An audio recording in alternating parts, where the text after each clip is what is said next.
Hello everyone, I'm Indranil De. If there is something in the history which has always excited me and inspired me, then that is Industrial Revolution. It has not only revolutionized the technology but also ushered in changes in mode of production and political structures. One of the significant technologies of Industrial Revolution was windmills. It replaced the human labor with wind power, and thus it increased the production efficiency. Windmills are considered as an icon in Dutch culture. At present, there are 1,000 windmills in Netherlands. Now let's see what's inside. Was built in 1607 as a water pumping mill, and that's the mill upstairs. And since 1672, this one is an oil mill. Now I can make oil from seeds or nuts, and sometimes I make linseed oil, and that oil is used to make paint. But what we have most of the time, that are peanuts. Now, it starts under the stones with grinding the peanuts for about 20 minutes, and after 20 minutes I have something that looks a little bit like a flour, like a paste. And that's what I need. So when this part is finished, now then I let down a scraper, that's this one. So when I let him down, then he collects everything from under the stones. He brings it to this side, and when I open the stone floor on the other side and the scraper passes by, then it just drops there. So the only thing I do with the stones, that's grinding. Now, and the stones, they were replaced in 1825, and then they started with a weight of 5 tons, that's 5,000 kilo. Now, and right now they are half the size, 2.5 tons each, and it's new vessel, and that's rock from Belgium.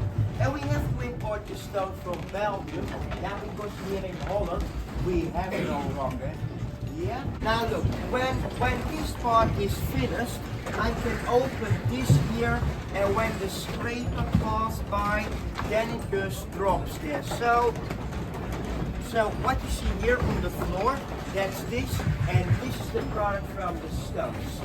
Now then this is the second part, and that's heating. So what I do, I put in one bucket with a product of the stones, that's about 10 kilo, on the stove, and then here we make it warm till 60 degrees, and we make it warm. That makes the oil a little bit more fluid, then I can press more oil when it's warm. Now, when I make it warm, then this one is turning around, and that's to keep it from burning. So when the peanut flour is warm enough, and it takes about 5-6 minutes, now then I put it in 2 of those bags. Now the bags, they are hanging on this side of the stove. So when it's warm enough, I lift this up, and then I can pull this ring, and then it drops into the 2 bags.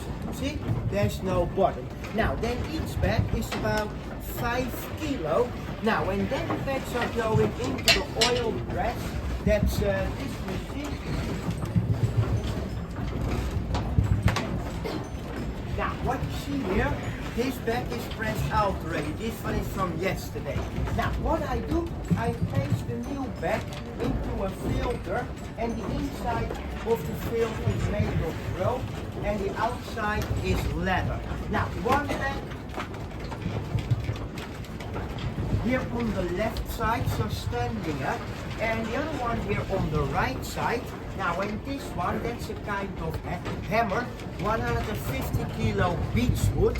The hammer is lifted up by a turning camshaft at the first floor, then he falls down by his own weight, and what he do, he drives in this wedge, so that means how deeper the wedge comes, the more sideways pressure we get. Now that takes about 100 hits.